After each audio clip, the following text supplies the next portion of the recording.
എങ്ങനെയാണ് നമ്മൾ ഈ ഉത്തരത്തിലേക്ക് എത്തപ്പെട്ടത്? അപ്പോൾ മിനറൽ ബെൽറ്റ്സ് ഏതെല്ലാമാണ്?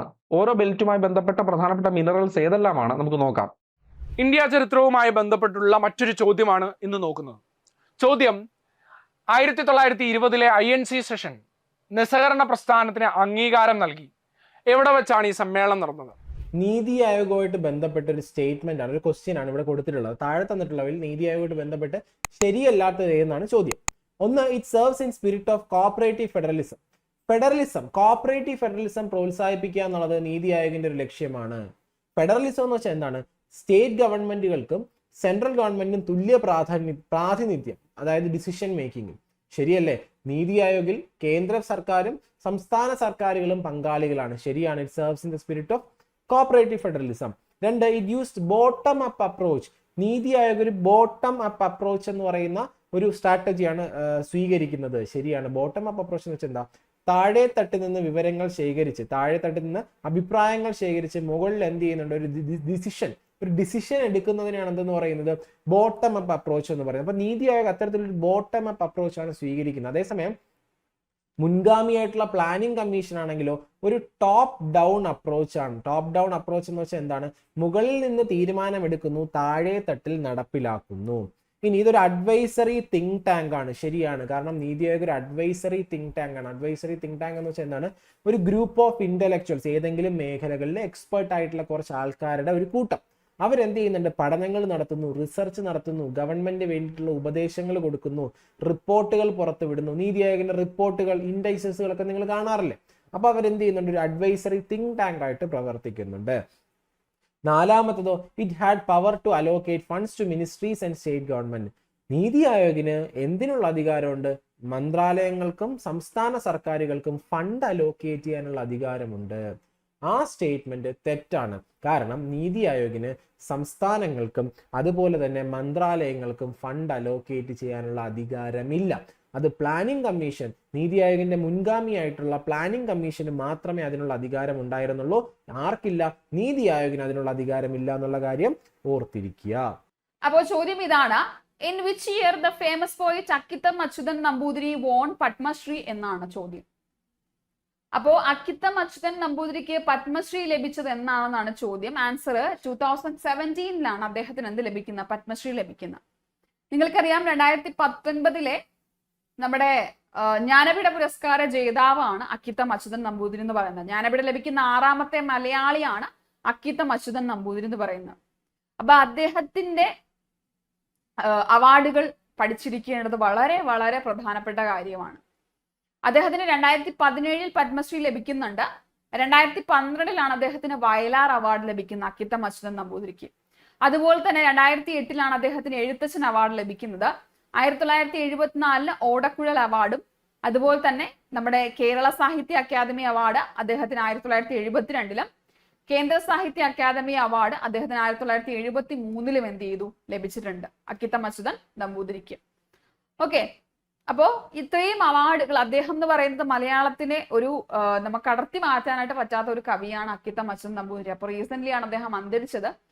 അതുകൊണ്ട് അദ്ദേഹത്തെ കുറിച്ചുള്ള ചോദ്യങ്ങൾ നമ്മൾ ഇനിയും പ്രതീക്ഷിക്കണം. 2019 ജ്ഞാനപീഠ പുരസ്കാര ജേതാവാണ്. ജ്ഞാനപീഠം ലഭിക്കുന്ന 6ാമത്തെ മലയാളിയാണ് അക്കിത്തം അച്യുതൻ നമ്പൂതിരി എന്ന് പറയുന്നത്. അദ്ദേഹത്തിന് 2017 രാജ്യം പത്മശ്രീ നൽകി ആദരിച്ചത്. കേട്ടോ? അപ്പൊ അതിനെക്കുറിച്ചുള്ള ചോദ്യമാണ് ചോദിച്ചിട്ടുള്ളത്. ബാക്കിയുള്ള അവാർഡുകൾ കൂടി ഒന്ന് പഠിച്ചു. ഇന്ത്യ ചരിത്രവുമായി ബന്ധപ്പെട്ടുള്ള മറ്റൊരു ചോദ്യമാണ് ഇന്ന് നോക്കുന്നത്. ചോദ്യം: 1920 INC സെഷൻ നിസ്സഹകരണ പ്രസ്ഥാനത്തിന് അംഗീകാരം നൽകി. എവിടെ വെച്ചാണ് ഈ സമ്മേളനം നടന്നത്?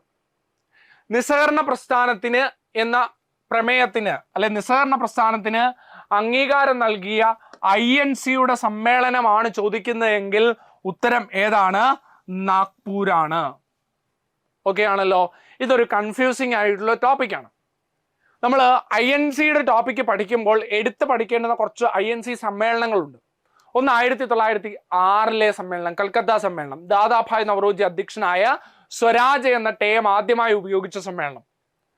1916 ലക്നൗ സമ്മേളനം.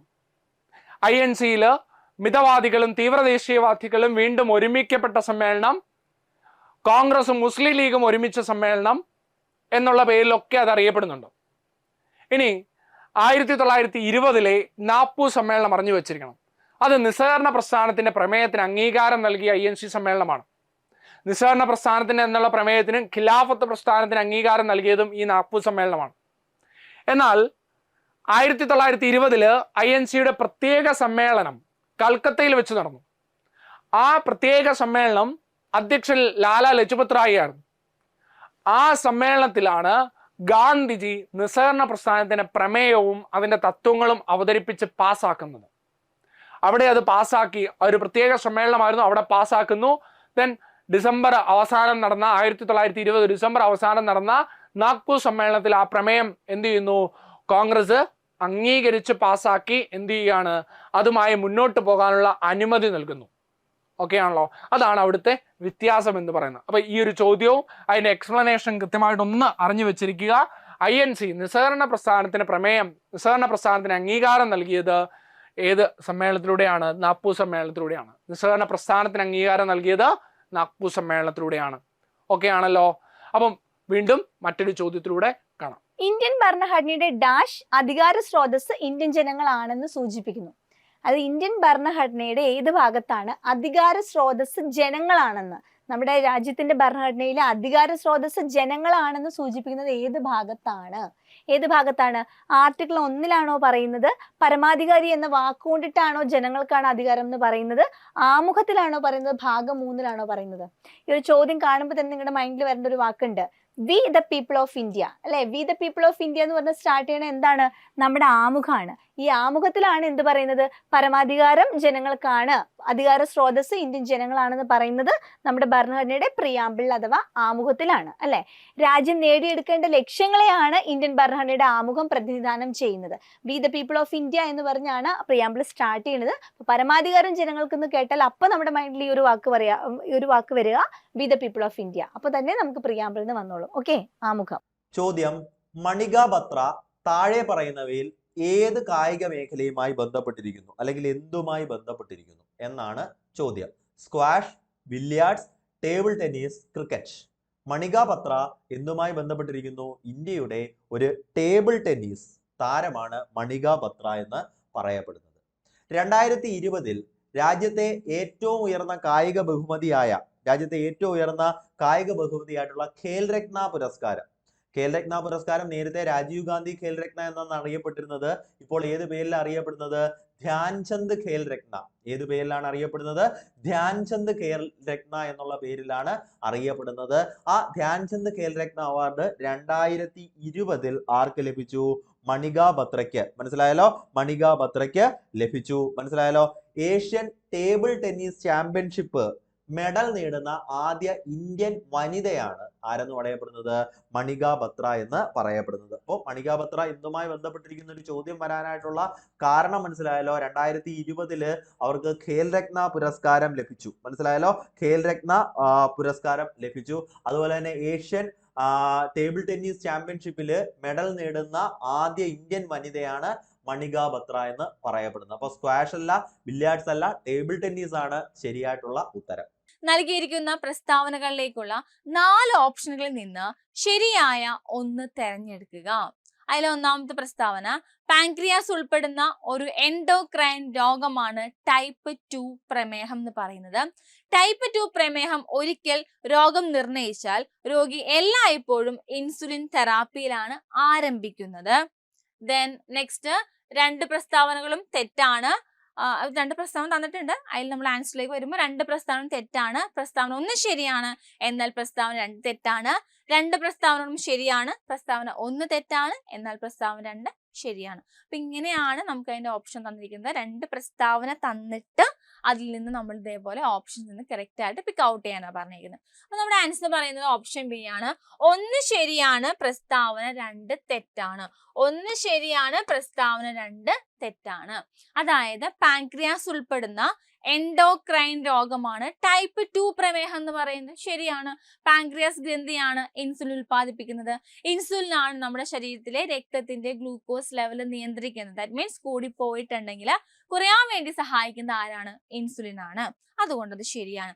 ഇനി പ്രസ്താവന 2 എന്ന് പറയുന്നത് ടൈപ്പ് 2 പ്രമേഹം ഒരിക്കൽ നമുക്ക് വന്നു കഴിഞ്ഞാൽ രോഗി എല്ലായ്പ്പോഴും ഇൻസുലിൻ തെറാപ്പിയിലാണ് ആരംഭിക്കുന്നത്. തെറ്റാണ്. കാരണം എന്താ, ടൈപ്പ് 2 പ്രമേഹം നമുക്ക് എന്ത് പറയാം, ലൈഫ് സ്റ്റൈൽ ഡിസീസ് ആണ്, അല്ലെങ്കിൽ ജീവിതശൈലി രോഗമാണ് നമുക്ക് പറയാം.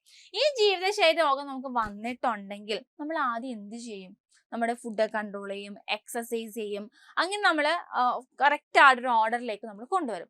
എന്നിട്ടും മാറുന്നില്ല എങ്കിൽ നമ്മുടെ കണ്ടീഷൻസ് പിന്നീട് കൂടുമ്പോഴാണ് നമ്മൾ എന്ത് സ്റ്റാർട്ട് ചെയ്യുന്നത്, ഇൻസുലിൻ നമ്മൾ സ്റ്റാർട്ട് ചെയ്യുന്നത്. അതും ഡയറക്റ്റ് ആയിട്ട് ചെയ്യില്ല, ആദ്യം മെഡിസിൻസ് ഒക്കെ എടുത്തതിന് ശേഷമാണ് നമ്മൾ ഇൻസുലിൻ്റെ ആ ഒരു സ്റ്റാർട്ടിങ് ആവുന്നത്. അല്ല, നമുക്കറിയാം ചിലപ്പോൾ നിങ്ങളുടെ പാരൻസോ ഗ്രാൻഡ് പാരൻസോ ഒക്കെ ഷുഗർ പേഷ്യൻസ് ഉണ്ടാവും, അല്ലെങ്കിൽ നിങ്ങളിൽ ചിലവരെങ്കിലും ഷുഗർ പേഷ്യൻസ് ഉണ്ടാവും. അപ്പം നമുക്ക് അറിയാവുന്ന കാര്യമാണ്, ഒറ്റയടിക്ക് നമ്മുടെ ഡോക്ടർമാർ എന്ത് തരില്ല, ഇൻസുലിൻ ഇഞ്ചെക്ട് ചെയ്തോ അല്ലെങ്കിൽ അത് എടുത്തോ എന്ന് ഒരിക്കലും പറയില്ല.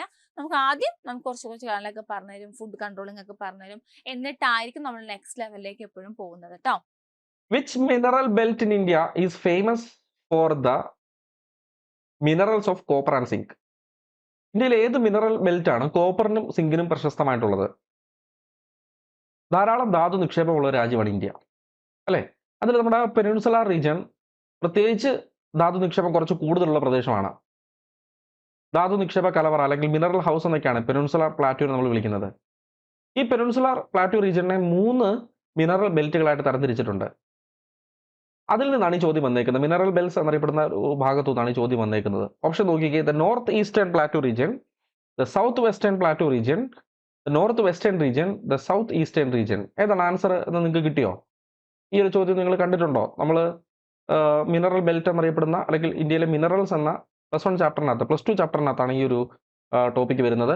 ഇവിടുത്തെ ആൻസർ എന്ന് പറയുന്നത് നോർത്ത് വെസ്റ്റേൺ റീജിയൻ എന്നുള്ളതാണ്. എങ്ങനെയാണ് നമ്മൾ ഈ ഉത്തരത്തിലേക്ക് എത്തപ്പെട്ടത്? അപ്പോൾ മിനറൽ ബെൽറ്റ്സ് ഏതെല്ലാമാണ്, ഓരോ ബെൽറ്റുമായി ബന്ധപ്പെട്ട പ്രധാനപ്പെട്ട മിനറൽസ് ഏതെല്ലാമാണ് നമുക്ക് നോക്കാം.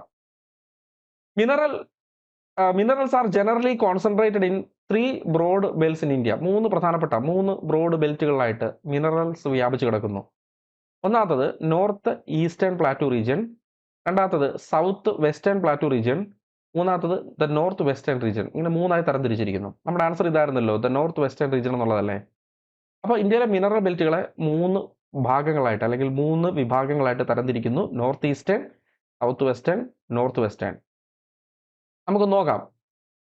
ഈ ഒരു ചിത്രത്തിൽ നിന്ന് ഇന്ത്യയിലെ മിനറൽ ബെൽറ്റ്സ് എന്ന് പറഞ്ഞേക്കുന്ന നമ്മുടെ പാഠപുസ്തകത്തിനകത്ത് കൊടുത്തിരിക്കുന്ന ഈ ഒരു മാപ്പിൽ നിന്ന് നമുക്ക് ഈ ഓരോ റീജിയൻസ് എവിടെയാണെന്ന് നോക്കാം. ഒന്നാമത്തത് ഇതാണ് നമ്മുടെ നോർത്ത് ഈസ്റ്റേൺ പ്ലാറ്റ്യൂ റീജിയൻ. ഇത് നോർത്ത് ഈസ്റ്റേൺ പ്ലാറ്റ്യൂ റീജിയൻ കണ്ടല്ലോ. നമ്പർ 1 എന്ന് പറഞ്ഞ് നമ്മൾ പഠിച്ചത് ഇതാണ്, നോർത്ത് ഈസ്റ്റേൺ. നമ്മുടെ ഛോട്ടാ നാഗ്പൂർ പ്ലാറ്റ്യൂ ഒക്കെ വരുന്ന ആ ഛോട്ടാ നാഗ്പൂർ പീഠഭൂമി പ്രദേശങ്ങളൊക്കെ വരുന്നതാണ്. എന്നിട്ട് ഇവിടെ വരുന്ന മിനറൽസ് ഏതെല്ലാമാണെന്ന് കൃത്യമായിട്ട് തന്നെ ഇവിടെ കൊടുത്തിട്ടുണ്ട്. ഈ ഓരോ സിമ്പിൾസും ഇവിടെ മാറ്റി കൊടുത്തിട്ടുണ്ട്. അയൺ ഓർ, ഈ ഒരു ബ്ലാക്ക് കളർ അയൺ ഓർ, പിന്നെ സി എന്നിട്ടേക്കുന്ന കോള്, ഒരു ചന്ദ്രക്കലയുടെ ആകൃതിയിൽ മാംഗനീസ്, വീണ്ടും ട്രയാങ്കിൾ കോപ്പർ, ഓ എന്നിട്ടേക്കുന്ന ബോക്സൈറ്റ്, ഒരു സ്ക്വയർ ഷേപ്പ് മൈക്ക, ഇസഡ്. അതിൽ നിന്ന് ഓരോ മിനറൽസും ഓരോ ഭാഗത്ത് എന്തൊക്കെയാണ് നമുക്ക് നോക്കിയെടുക്കാം. രണ്ടാമത് ഇതാണ് നമ്മൾ പറഞ്ഞത് സൗത്ത് വെസ്റ്റേൺ പ്ലാറ്റ്യൂ റീജിയൻ. ഇത് സൗത്ത് വെസ്റ്റേൺ പ്ലാറ്റ്യൂ റീജിയൻ. കർണാടകയും തെലങ്കാന ഭാഗമൊക്കെ വരുന്ന, തമിഴ്നാടിൻ്റെ കുറച്ച് പ്രദേശങ്ങളൊക്കെ വരുന്ന ഒരു സൗത്ത് വെസ്റ്റേൺ പ്ലാറ്റ്യൂ റീജിയൻ. മൂന്നാമത്തത് north western region. Number 3 north western region. മധ്യപ്രദേശിൻ്റെയും രാജസ്ഥാൻ്റെയൊക്കെ പ്രദേശങ്ങൾ വരുന്നു. ഇതാണ് മൂന്നാമത്തത്, നോർത്ത് വെസ്റ്റേൺ റീജിയൻ. അപ്പോൾ ഇവിടെയാണ് കോപ്പറും സിങ്കും ഒക്കെ കൂടുതലായിട്ട് കാണപ്പെടുന്നത് എന്നാണ് പറയുന്നത്. ടെക്സ്റ്റിനകത്ത് ഓരോ കോപ്പർ ബെൽറ്റിൻ്റെയും പ്രത്യേകതകൾ പറയുന്നുണ്ട്, ഓരോ മിനറൽ ബെൽറ്റിൻ്റെ പ്രത്യേകതകൾ പറയുന്നുണ്ട്. ഒന്നാമത്തെ നോർത്ത് ഈസ്റ്റേൺ പ്ലാറ്റ്യൂ റീജിയൻ നോക്കിക്കേ. North eastern, this belt covers Chota Nagpur. ഞാൻ പറഞ്ഞിരുന്നു ഛോട്ടാ നാഗ്പൂർ പീഠഭൂമി ഈ നോർത്ത് ഈസ്റ്റേൺ ബെൽറ്റിലാണ് വരുന്നത് പറഞ്ഞിരുന്നു. Odisha, west Bengal, parts of Chhattisgarh. കണ്ടോ, ആ ഛോട്ടാ നാഗ്പൂർ പീഠഭൂമി മേഖല മുഴുവൻ കവർ ആവുന്നുണ്ട്. ഛോട്ടാ നാഗ്പൂർ പീഠഭൂമി 5 സംസ്ഥാനങ്ങൾ വ്യാപിച്ചു കിടക്കുന്നുണ്ടെന്ന് പറയുന്നുണ്ട്. ആ സംസ്ഥാനങ്ങളിൽ 4 ഇവിടെ പറഞ്ഞു അല്ലേ. ജാർഖണ്ഡ്, ഒഡീഷ, വെസ്റ്റ് ബംഗാൾ, ഛത്തീസ്ഗഡ് പറഞ്ഞു. ബീഹാറിന്റെ കുറച്ച് ഭാഗം കൂടെ പിന്നെ ഈ ഛോട്ടാ നാഗ്പൂർ പീഠഭൂമിയുടെ ഭാഗമായിട്ട് വരുന്നുള്ളൂ. അപ്പോൾ ഏത് ഭാഗത്താണ് ഈ നോർത്ത് ഈസ്റ്റേൺ പ്ലാറ്റ്യൂ എന്ന് കണ്ടില്ലേ? It has variety of minerals. Example ആരൊക്കെയാണ് വരുന്നത്? അയൺ ഓറ്, കോള്, മാംഗനീസ്, ബോക്സൈറ്റ്, മൈക്കൊക്കെയാണ് ഈ ഭാഗത്തെ പ്രധാനപ്പെട്ട ഈ നോർത്ത് ഈസ്റ്റേൺ പ്ലാറ്റ്യൂ റീജിയനിലെ പ്രധാനപ്പെട്ട മിനറൽസ് എന്ന് പറയുന്നത്. Major iron and steel industry being located in this region. ഇന്ത്യയിലെ പ്രധാനപ്പെട്ട ഉരുക്ക് അല്ലേ, സ്റ്റീൽ ഇൻഡസ്ട്രീസ്, ഉരുക്ക് വ്യവസായ ശാലകളൊക്കെ വരുന്നത് എവിടെയാണ്? ഈ നോർത്ത് ഈസ്റ്റേൺ പ്ലാറ്റ്യൂ റീജിയനിലാണ് വരുന്നത്. തെറ്റല്ലേ? 2 നോർത്ത് വെസ്റ്റേൺ റീജിയൻ. നമ്മുടെ ആൻസർ ഇതായിരുന്നു, നോർത്ത് വെസ്റ്റേൺ. ചോദ്യം ഉണ്ടതേ, കോപ്പർ, സിങ്ക് മേജർ മിനറൽസ് ആണ് നോർത്ത് വെസ്റ്റിലെ. This belt extends along Aravalli in Rajasthan and part of Gujarat. ഇപ്പൊ രാജസ്ഥാനിൽ ആരവല്ലിയുടെ ആ ഒരു പോർഷൻ ഫുൾ ഇത് വരുന്നുണ്ട്, പിന്നെ ഗുജറാത്തിന്റെ കുറച്ച് പ്രദേശങ്ങൾ വരുന്നുണ്ട്. Rajasthan is rich in building stones, sandstone, granite, marble. Building stones ആയിട്ടുള്ള Rajasthan is rich in building stones, അതായത് ഏതൊക്കെ? സാൻഡ്സ്റ്റോൺ, ബിൽഡിംഗ് സ്റ്റോൺസ് ആയിട്ടുള്ള സാൻഡ്സ്റ്റോണും അതുപോലെ ഗ്രാനൈറ്റും മാർബിളിലും ഒക്കെ ഭയങ്കര റിച്ച് ആയിട്ടുള്ള ഒരു സംസ്ഥാനമാണ് Rajasthan. Gypsum, dolomite and limestone provide raw materials for cement industry. ജിപ്സവും ഡോളമൈറ്റും ഒരു സെഡിമെന്ററി റോക്ക് ആണ് അല്ലെ? ജിപ്സവും ഡോളമൈറ്റും രണ്ടും സെഡിമെന്ററി റോക്സ് ആണ്. ഇവരെല്ലാം എന്താണ് സിമെന്റ് ഇൻഡസ്ട്രിക്ക് വേണ്ടിയുള്ള അല്ലെങ്കിൽ ലൈം സ്റ്റോൺ ഉൾപ്പെടെയുള്ളവ ഈ പറഞ്ഞ സിമെന്റ് ഇൻഡസ്ട്രിക്ക് കാര്യമായിട്ടുള്ള റോ മെറ്റീരിയൽസ് പ്രൊവൈഡ് ചെയ്യുന്ന വസ്തുക്കളാണ്. ഓക്കെ, ഇനി south western region, south western plateau region എവിടെയൊക്കെയാണ്? കർണാടക, ഗോവ, പിന്നെ കുറച്ച് തമിഴ്നാടിൻ്റെ അപ്ലാൻസ് ഏരിയാസ് ഉണ്ട്, തമിഴ്നാടുണ്ട്, പിന്നെ കേരളമുണ്ട്. അപ്പോൾ കേരളത്തിലെ തമിഴ്നാട്ടിലെ കുറച്ച് ഉയർന്ന പ്രദേശങ്ങൾ കർണാടകയും ഗോവയൊക്കെയാണ് ഈ സൗത്ത് വെസ്റ്റേൺ പ്ലാറ്റുവിൽ വരുന്നത്. ഇതിനകത്ത് ഏതൊക്കെയാണ്? This belt is rich in ferrous metals, അയണുമായി ബന്ധപ്പെട്ട ആ ഒരു ധാതുക്കളാണ് ഫെറസ് മെറ്റൽസ് ആൻഡ് ബോക്സൈറ്റ്. അപ്പോൾ ഫെറസ് മെറ്റൽസും ബോക്സൈറ്റിനും വളരെ പ്രസിദ്ധമാണ് ഈ south western plateau region. It also contain high grade iron ore, manganese, limestone. ഇവിടെ അയണോർ, മാംഗനീസ്, അതുപോലെ തന്നെ ലൈംസ്റ്റോൺ ഇവിടെ കാണപ്പെടുന്നു പ്രധാനമായിട്ടും. This belt packs in coal deposits except Neyveli lignite. അപ്പം കോൾ ഡെപ്പോസിറ്റ്സിനാലും സമ്പന്നമാണ് നെയ്വേലി. നമ്മുടെ തമിഴ്നാട്ടിൽ ധാരാളം ലിഗ്നൈറ്റ് ഉണ്ട്. അപ്പം ഇതൊരു ഒഴികെ ബാക്കി പ്രദേശങ്ങളെല്ലാം തന്നെ ഇത് കോൾ ഡെപ്പോസിറ്റ്സ് ധാരാളമായിട്ട് ഈ ഒരു ബെൽറ്റിൽ കാണാനായിട്ട് സാധിക്കും എന്നാണ് പറയപ്പെടുന്നത്. ഇതാണ് 3 മിനറൽ ബെൽറ്റുകൾ, പഠിച്ചോണം. ഒന്ന് നോർത്ത് ഈസ്റ്റേൺ പ്ലാറ്റു റീജിയൻ, രണ്ടാമത്തത് സൗത്ത് വെസ്റ്റേൺ പ്ലാറ്റു റീജിയൻ, മൂന്നാമത്തത് നോർത്ത് വെസ്റ്റേൺ റീജിയൻ. കേട്ടോ, നോർത്ത് അവിടെ പ്ലാറ്റു എടുത്ത് പറയുന്നില്ല, നോർത്ത് വെസ്റ്റേൺ റീജിയൻ എന്ന് പറയുന്നുള്ളൂ. ആരവല്ലിയുടെ പോർഷനും അതേപോലെ തന്നെ ഗുജറാത്ത്, രാജസ്ഥാൻ എന്നീ സംസ്ഥാനങ്ങളൊക്കെ വരുന്നതാണ് ഈ പറഞ്ഞ ഈ നോർത്ത് വെസ്റ്റേൺ റീജിയൻ. നമ്മുടെ കോപ്പറും അതുപോലെ തന്നെ സിങ്കും, നമ്മുടെ ചോദ്യത്തിന്റെ ആൻസർ അല്ലെ, അത് രണ്ടിനും പ്രശസ്തമായിട്ടുള്ളത് ഏതാണ്? ഈ പറഞ്ഞ നോർത്ത് വെസ്റ്റേൺ റീജിയൻ ആണ്.